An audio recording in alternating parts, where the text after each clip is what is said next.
Assalamualaikum warahmatullahi wabarakatuh. Halo semuanya, bertemu lagi dengan saya Syifa Nur Abiad dengan NIM 2005296 dari Program Studi Ilmu Ekonomi dan Keuangan Islam Fakultas Pendidikan Ekonomi dan Bisnis Universitas Pendidikan Indonesia. Di video ini, saya akan berbagi ilmu mengenai hawalah yang merupakan bagian dari fikih muamalah yang perlu kita ketahui. Yuk langsung aja ke pembahasannya dan stay tune terus sampai akhir ya karena ada hadiah menarik untuk kalian. Pembahasan mengenai hawalah yang pertama adalah pengertian hawalah, yang kedua hukumnya, tiga rukun dan syarat, yang keempat konsep hawalah dasar dan kontemporer, kemudian yang kelima jenis hawalah, yang keenam berakhirnya suatu akad hawalah, dan yang terakhir ada manfaat hawalah. Langsung aja ke yang pertama yaitu pengertian hawalah. Hawalah secara etimologi adalah pengalihan, pemindahan, perubahan warna kulit, atau memikul sesuatu di atas pundak. Sedangkan menurut Dewan Syariah Nasional atau DSN, hawalah adalah akad pengalihan hutang dari satu pihak yang berhutang pada pihak lain yang wajib menanggung atau membayarnya. Selanjutnya kita akan membahas mengenai hukum hawalah. Hukum hawalah. Berdasarkan ijma para ulama, hukum hawalah adalah jaiz atau boleh. Hawalah yang mereka sepakati adalah hawalah dalam utang piutang, bukan pada barang konkret. Hal ini berdasarkan pada hadis riwayat Bukhari dari Abu Hurairah, Rasulullah Shallallahu Alaihi Wasallam bersabda, yang artinya menunda-nunda pembayaran utang yang dilakukan oleh orang mampu adalah suatu kezaliman. Maka jika seseorang di antara kamu dialihkan hak penagihan piutangnya atau dihawalahkan kepada pihak yang mampu, maka terimalah. Selanjutnya adalah rukun dan syarat hawalah. Rukun yang pertama adalah muhil. Muhil yaitu orang yang berutang dan berpiutang. Yang kedua ada muhal atau muhtal, yaitu orang yang berpiutang kepada muhil.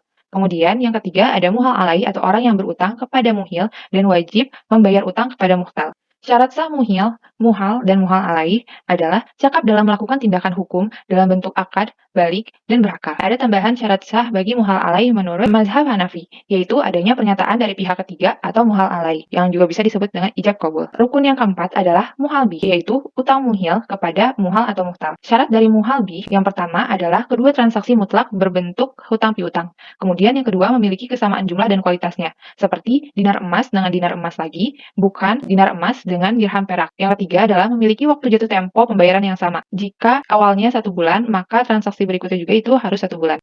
Yang kelima ada sihat atau ijab kabul. Selanjutnya bahasan keempat ada konsep hawalah dasar dan kontemporer. Yang pertama adalah konsep dasar hawalah.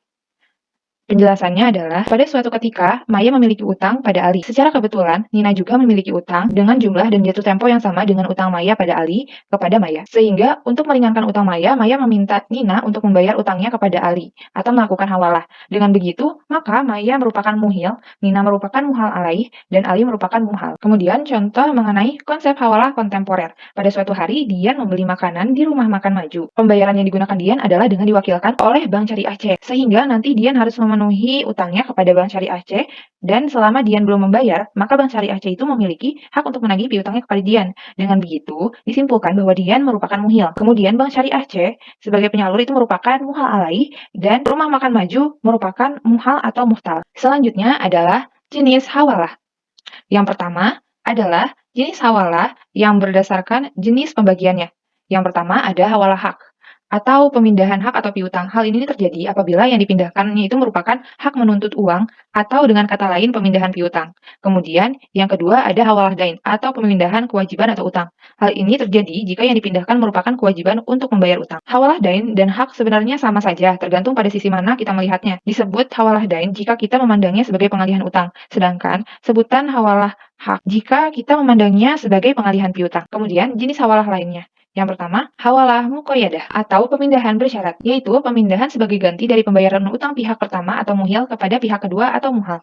Kemudian ada hawalah mutlakoh atau pemindahan mutlak, yaitu pemindahan utang yang ditegaskan sebagai ganti pembayaran utang pihak pertama atau muhil kepada pihak kedua atau muhal. Selanjutnya, yaitu membahas mengenai bagaimana berakhirnya suatu akad hawalah. Yang pertama, yaitu salah satu dari ketiga pihak itu membatalkan atau memfasahkan akad hawalah. Kemudian, hal kedua yang menyebabkan berakhirnya suatu akad hawalah, yaitu pihak ketiga atau muhal alai itu sudah melunasi hutang yang dialihkan dari pihak pertama atau muhil itu kepada pihak kedua atau muhal.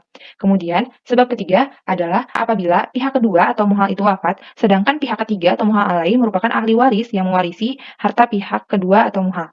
Kemudian sebab keempatnya yaitu pihak kedua atau muhal menghibahkan atau menyedekahkan harta yang merupakan utang dalam akad hawalah itu kepada pihak ketiga atau muhal alai. Dan sebab terakhir yang menyebabkan berakhirnya suatu akad hawalah adalah pihak kedua atau muhal yang membebaskan pihak ketiga atau muhal alai dari kewajibannya untuk membayar hutang yang dialihkan itu. Dan yang terakhir ada manfaat hawalah.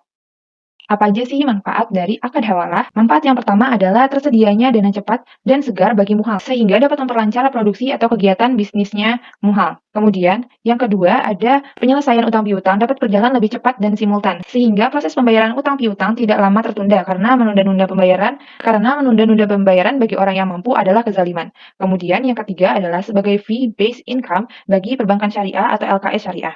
Kemudian, manfaat yang keempat adalah pelaksanaan suatu proyek dapat terlaksana atau tidak harus lama tertunda oleh kontraktor, disebabkan adanya produk hawalah sehingga ia harus membayar supplier secara tunai. Kemudian manfaat yang kelima adalah importir tidak mengalami default atau gagal bayar pada eksportir, sehingga memperlancar kegiatan ekspor-impor. Sekian pembahasan mengenai hawalah. Hadiahnya bisa kalian dapatkan dengan mengklik link berikut yang sudah saya sertakan di description box.